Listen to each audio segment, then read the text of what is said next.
Yang pun mafu tara mau ceri yang ngasih se second day ni Silong dah masih second day se haji apan dagi dum kenum caga na ko hitinga hen bani na ne akang ngarang itan dum akang batum cara ga adagi koi thona bagi tauge masih dia mako hitum thoe ai nên là mà xăm thì chuột liệp ạ ngã đây là có đi được xăm mà chỉ ngã đây là có cần ở đi đúng quần chân người tôi đúng nhìn mình là xin nhà mà khá ta nữa người xin cái sẽ đi hai bữa đó nhìn xí đại bác phải là gì xin long như vậy cho xin ông mà ta ra được chuyện rồi anh chân là chuyện sâu vậy bà tôi là ta ra được hai bà anh chân này thì mua lấy xin hàng đôi mua khá lại mua nung lại mua nung xa xa đấy cái hai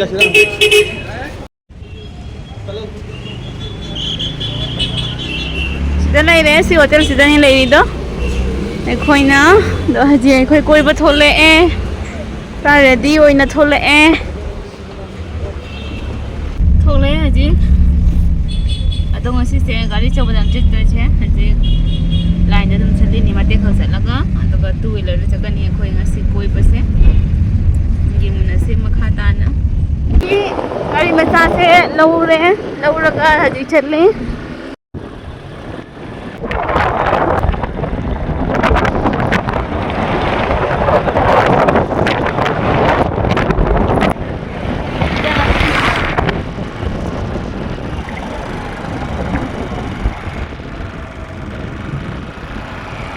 con phải xem nó bên anh chân là bị thầy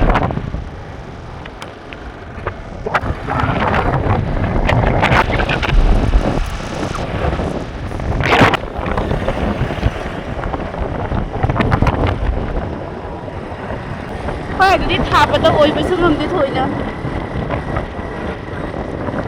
nhưng mà không ôi vào nó tàu được Christmas tree man ra cái nó Christmas Chan đi chắc chúng đây.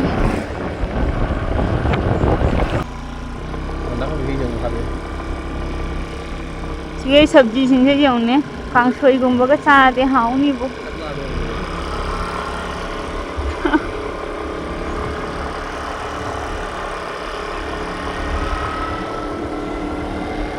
Jauh tu le, aku ni se,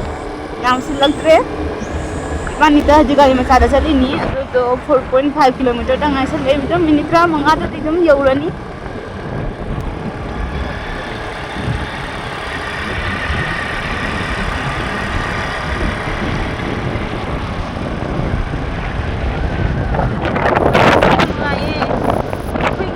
Aku sih bagi ampai. Hang dengan orang sunung curang mini itu tu. Nungalaga khoi na koi ba matam dong ngarang su koi ba matam da weather yam phajai aba masi su weather yam phajai haji nung sa khang sa do rai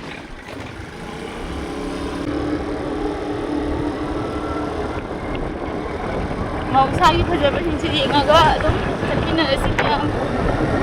ibani ga punna ayam sa dum khomina si ngai masada saladi sa ki view do phajana tamna yeng ba pang ngi ba ko phajana ji ada lai banung ma yam jung ni nung jao ni ni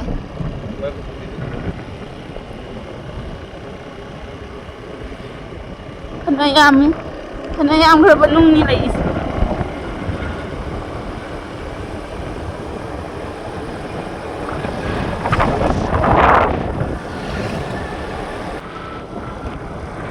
Chan pambi sing je phajabana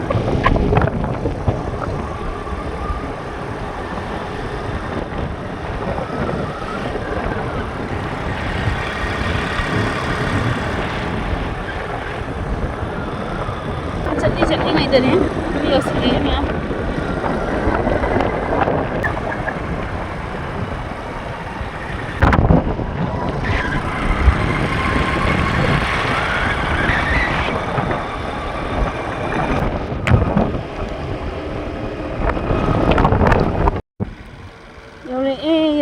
ma'am inna mi ma'am na iba ma'am siung du tourist place ni na loy na parking for bus ni sidi si parking for bus ni 10 orang yang mau lagi wow view si yung du mountain view ꯅꯛꯁꯜꯂꯒ ꯌꯦꯡꯁꯤ ꯐꯖꯅ ꯇꯧꯅ ꯂꯩꯅꯔꯤ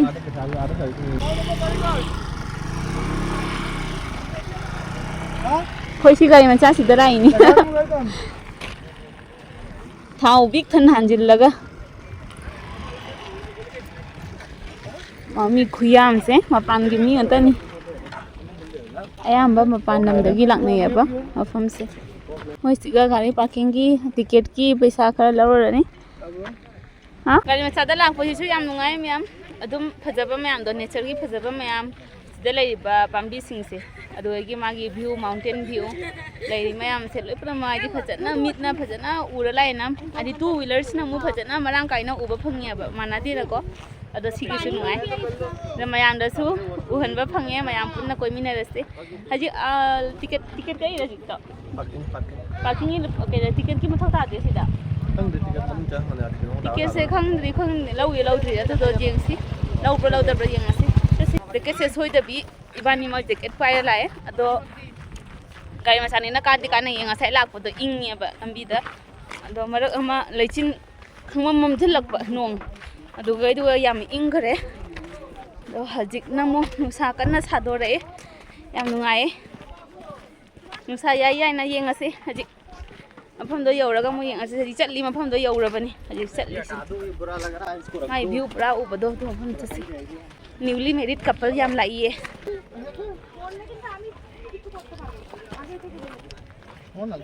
ꯑꯥꯗꯩ ꯂꯩꯔꯤꯃꯦ ꯑꯩꯈꯣꯏ ꯁꯤꯗ ꯀꯨꯝꯊꯔꯛꯑꯦ ꯃꯥꯏ ꯃꯅꯥꯛꯇ ꯑꯅꯛꯄꯗ ꯑꯗꯨꯝ ꯀꯨꯝꯕ ꯌꯥꯏꯗ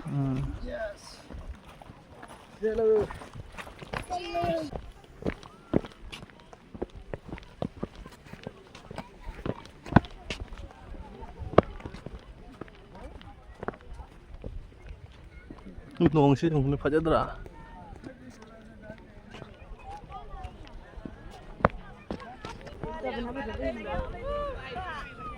ꯁꯪꯒ꯭ꯂꯥꯁ ꯎꯞꯄꯒꯅ ꯍꯦꯟꯕ꯭ꯔꯥ ꯌꯦꯡꯉꯨ ꯎꯞꯄꯒꯅ ꯍꯦꯟꯕ꯭ꯔꯥ ꯎꯞꯇꯕꯅ ꯍꯦꯟꯕ꯭ꯔꯥ ꯍꯧꯖꯤꯛ ꯎꯞꯄꯨ ꯅꯨꯡꯁꯥ ꯁꯥꯕꯁꯤꯗ ꯎꯞꯄꯨ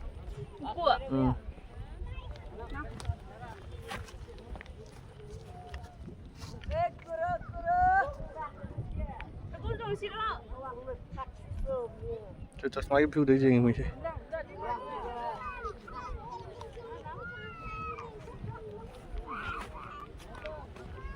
ꯁꯒꯣꯜ ꯇꯣꯡꯉ ꯀꯩꯗꯧꯗꯣꯔꯤ ꯅꯪ ꯁꯤꯀꯤꯝ ꯆꯠꯂꯦ ꯁꯒꯣꯜ ꯇꯣꯡꯉꯦ ꯁꯒꯣꯜꯂ ꯒꯙꯥꯔ ꯈꯪꯗ꯭ꯔꯦ ꯁꯒꯣꯜꯁꯦ ꯐꯖꯕ ꯑꯄꯥꯝꯕ ꯌꯥꯎꯗꯦ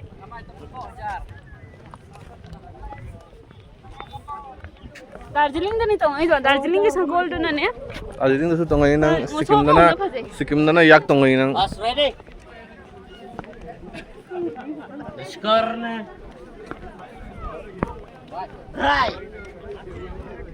ꯁꯤ ꯌꯦꯡꯉꯨꯅꯦ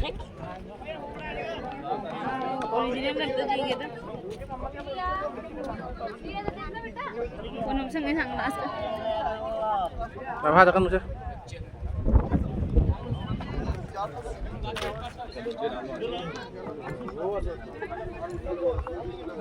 ꯃꯈꯥ ꯆꯠꯀꯅꯨꯅꯦ ꯅꯪ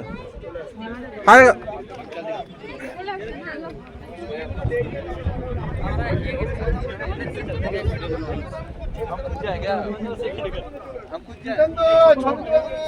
ꯈꯣꯡꯒ ꯂꯩ ꯑꯁꯤꯗ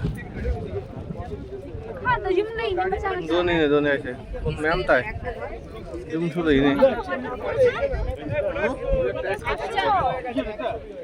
काय वाटरफॉल काय वाटरफॉल ये तुम नहीं है उन्हें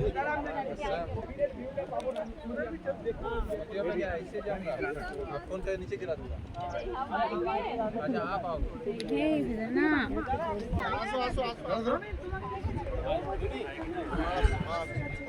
वो इसका पोस्ट करता से भी जंग नवे अंदर मैम लगना नहीं से भी जंग वही तो मैम लगता नहीं मैं काय काय ले वो जो आधा जैसे आधा जैसे आधे तो सही से मैं कुंडा हो जाएगा तब हम सेम था मुझे ये जैसे कि ना फिर लाइटलूम की वो कैनियन है से कैनियन ट्यूशन से लाइटलूम कैनियन एरिया खुचाव है जो असिगा अखोगी फिल्म शूटिंग तौबगी मोगी व्यू उबदो ꯑꯩꯈꯣꯏ ꯏꯪꯂꯤꯁ ꯐꯤꯂꯝꯗꯒ ꯗꯦꯟꯖꯔ ꯐꯤꯂꯝꯒ ꯌꯥꯝ ꯅꯝꯕꯗꯣ ꯃꯥꯜꯂꯦ ꯃꯥꯜꯂꯦ ꯐꯤꯂꯝꯗꯒ ꯆꯤꯡ ꯑꯃ ꯂꯥꯎꯕꯗꯣ ꯆꯤꯡ ꯑꯃꯗ ꯂꯥꯎꯕꯗꯣ ꯃꯑꯣꯡꯅꯤ ꯐꯖꯩ ꯑꯁꯦ ꯐꯖꯅ ꯍꯧꯖꯤꯛꯄꯨ ꯃꯣꯏ ꯑꯟꯗꯔ ꯀꯟꯁꯇ꯭ꯔꯛꯁꯟ ꯂꯩꯔꯤꯁꯤꯡꯁꯦ ꯄꯨꯝꯅꯃꯛ ꯁꯦꯝ ꯁꯥꯕ ꯂꯣꯏꯅꯗ꯭ꯔꯤ ꯁꯤꯁꯨ ꯈꯔ ꯍꯥꯟꯅ ꯂꯩꯅꯔꯝꯗ꯭ꯔꯥ ꯈꯪꯗꯦ ꯁꯤꯒꯁꯨ ꯁꯤꯁꯦ ꯁꯥꯒꯠꯂꯦꯕ ꯁꯤꯁꯦ ꯆꯪꯕ ꯄꯤꯗ꯭ꯔꯤ ꯁꯤꯁꯦ ꯁꯤꯒꯤ ꯑꯥꯗꯩꯁꯤ ꯃꯤ ꯄꯨꯝꯅꯃꯛ ꯑꯥꯗ ꯂꯦꯞ ꯂꯩ ꯃꯦꯘꯥꯂꯌꯥꯁꯦ ꯋꯥꯇꯔꯐꯣꯜꯒꯗꯤ ꯑꯋꯥꯠꯄ ꯂꯩꯇꯦ ꯁꯤ ꯏꯁꯤꯡꯁꯤꯒ ꯌꯦꯡꯉꯨꯁꯦ ꯁꯤꯒꯁꯨ ꯊꯥꯞꯅ ꯎꯗꯕꯅꯤꯅ ꯎꯗ꯭ꯔꯦꯕꯀꯣ ꯀꯟꯅ ꯆꯦꯜꯂꯤꯁꯦ ꯏꯁꯤꯡ ꯆꯦꯜꯂꯤ ꯃꯌꯥꯝꯁꯦꯀꯣ ꯍꯥꯏꯐꯦꯠ ꯆꯥꯎꯈ꯭ꯔꯕꯅꯤ ꯃꯤꯠꯅ ꯎꯕꯗ ꯍꯥꯏꯐꯦꯠ ꯆꯥꯎꯅ ꯎꯔꯕꯅꯤ ꯑꯁ ꯏꯁꯤꯡꯁꯦ ꯑꯃꯨꯛ ꯀꯥꯏꯗꯩ ꯂꯥꯛꯏꯅꯣ ꯈꯪꯗꯦ ꯇꯨ ꯑꯁꯦ ꯃꯐꯝꯁꯤꯒ ꯍꯣꯏꯅꯦ ꯏꯁꯤꯡ ꯄꯪꯇꯥꯗ ꯇꯥꯏꯕꯣ ꯑꯥꯗꯁꯨ ꯏꯁꯤꯡ ꯇꯥꯏ ꯁꯤ ꯃꯐꯝꯁꯦ ꯁꯤ ꯃꯊꯛꯁꯤꯒꯅꯦ ꯏꯁꯤꯡ ꯑꯥꯗ ꯏꯁꯤꯡ ꯇꯨꯡ ꯂꯩꯔꯤꯁꯦ ꯁꯦ ꯀꯥꯏꯗꯩ ꯊꯣꯛꯂꯛꯏꯅꯣ ꯆꯤꯡꯃꯥꯡꯗꯩ ꯊꯣꯛꯂꯛꯏꯅꯣ ꯏꯁꯤꯡꯁꯦ ꯑꯉꯛꯄꯅꯤꯅꯦ ꯑꯥꯗꯁꯨ ꯑꯁꯤꯁꯨ ꯏꯁꯤꯡ ꯆꯦꯟꯊꯔꯛꯏꯁꯦ ꯑꯗꯨ ꯍꯥꯏꯐꯦꯠ ꯆꯥꯎꯈ꯭ꯔꯕꯅꯤ ꯊꯥꯛꯈ꯭ꯔꯕꯅꯤ ꯁꯤ ꯑꯗꯣ ꯑꯁꯦ ꯃꯈꯥꯗ ꯁꯤꯁꯦ ꯄꯔꯦꯡ ꯁꯥꯟꯅ ꯇꯨ ꯆꯦꯟ ꯆꯠꯂꯤꯁꯦ ꯁꯤ ꯑꯦꯛꯆꯨꯋꯦꯂꯤ ꯁꯤꯁꯦ ꯆꯤꯡꯒꯤ ꯏꯁꯤꯡ ꯆꯦꯟꯕꯩꯅꯦꯕ ꯏꯁꯤꯡꯁꯦ ꯅꯣꯡꯖꯨ ꯊꯥꯗ ꯆꯦꯟꯕꯩ ꯑꯣꯏꯔꯝꯒꯅꯤ ꯀꯟꯅ ꯅꯣꯡ ꯆꯨꯕ ꯃꯇꯝꯗ ꯅꯣꯡ ꯆꯨꯕꯗꯤ ꯀꯟꯅ ꯆꯦꯜꯂꯝꯒꯅꯤ ꯑꯗꯨꯒꯤꯅꯦꯕ ꯇꯨꯔꯦꯟ ꯑꯗꯨꯃꯥꯏꯅ ꯅꯣꯡ ꯆꯨꯕꯗꯗꯤ ꯁꯤꯗ ꯂꯣꯏ ꯆꯦꯜꯂꯝꯒꯅꯤ ꯆꯥꯎꯅ ꯃꯈꯣꯡꯗꯗꯤ ꯈꯣꯡꯉꯤꯁꯤꯅꯤ ꯌꯦꯡꯕꯗꯤ ꯌꯥꯝ ꯐꯖꯩ ꯚ꯭ꯌꯨꯗꯤ ꯐꯖꯩꯌꯦ ꯌꯦꯡꯕꯗꯤ ꯌꯥꯝ ꯐꯖꯩ ꯁꯣꯝꯗꯁꯨ ꯂꯩꯅꯦ ꯃꯤꯠꯅ ꯎꯕꯗ ꯐꯖꯕꯁꯦ ꯍꯥꯏꯗꯤ ꯀꯦꯃꯦꯔꯥ ꯚꯤꯗꯤꯑꯣꯗꯒ ꯀꯦꯃꯦꯔꯥꯗ ꯎꯕꯗꯗꯤ ꯈꯪꯗ꯭ꯔꯦ ꯍꯥꯏ ꯉꯝꯗ꯭ꯔꯦ ꯃꯤꯠꯅ ꯎꯕꯗ ꯐꯖꯕꯁꯦ ꯃꯦꯟ ꯀꯦꯞꯆꯔꯁꯦ ꯃꯤꯠꯅ ꯎꯕꯗꯅ ꯍꯦꯜꯂꯦ ꯃꯊꯛꯀꯤ ꯅꯣꯡꯁꯦ ꯄꯥꯏꯁꯨ ꯄꯥꯏꯁꯦ ꯌꯦꯡꯉꯨ ꯁꯨ ꯋꯥꯡ ꯍꯧꯗꯣꯛ ꯀꯌꯥꯝ ꯋꯥꯡꯅ ꯅꯣꯡ ꯑꯇꯦꯛ ꯂꯩꯔꯤ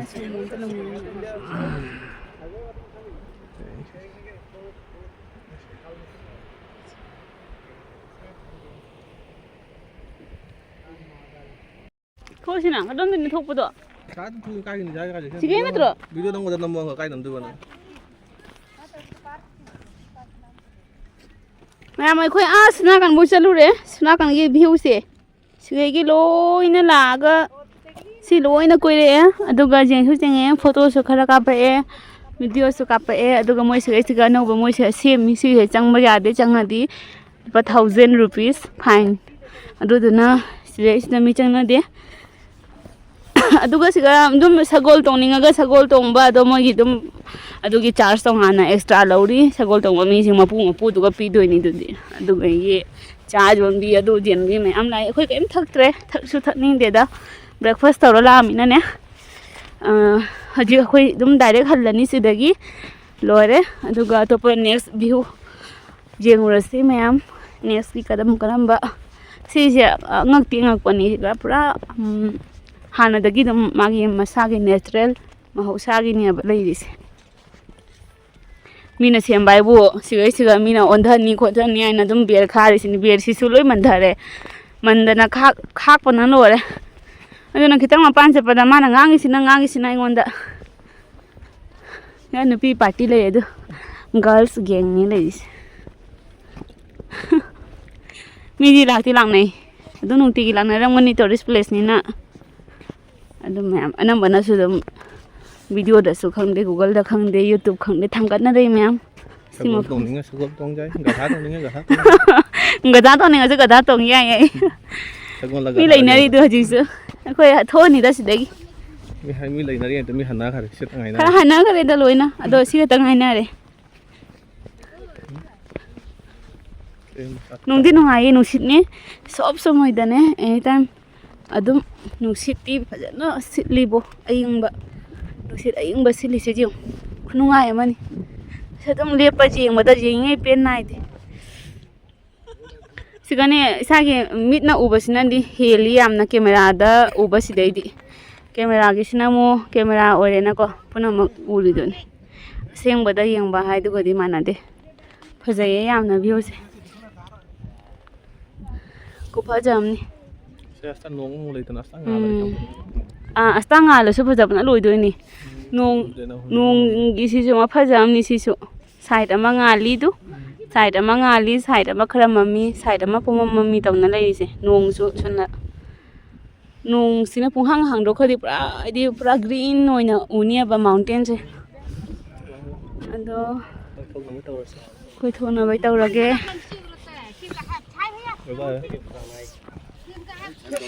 ꯁꯪꯒꯣꯜ ꯍꯥꯏꯔꯒ खेचर माली तो अदो आई हस्बैंड से आई ने पाइसो अहान बनी हसी लाइन दुम लाई से अदो कमाई तो ये हाइरो ना अजय अजय कोई हजी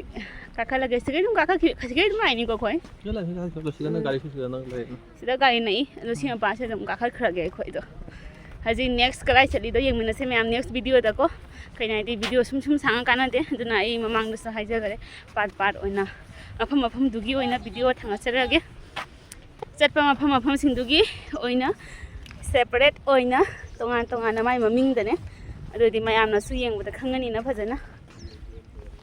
अदोनी मैम नेक्स्ट वीडियो फंगनरसी अदुदि नेक्स्ट वीडियो दमु पुना कोइमिनारनाबा मयाम अदुम सपोर्ट तौबिना लेबियु मयामना अदुम सपोर्ट तौना नुसिबिबगिसु अइना अदुम वीडियो से नमनिंगिनिबको मखा ताना अदो येंगमिनासी नेक्स्ट वीडियो गाइबिरामो अदुम नुसिबिना लेबियु बाय मैम खोइनसु याम नुसिये मैम पुनमक अदुम फंगनैको सब्सक्राइबर खोइनदि उदबनिना अदे अदुम फंगनबदा मसक खंगी वीडियो येंगी काइना अदुम मसक खंगना फंगनबसिंगसे याम नुसियबा हाइदि खंगना अदुम कौबिरकपदो दुनाने याम नुसि एखोइनसु बाय मैम नेक्स्ट वीडियो फंगनरसे बाय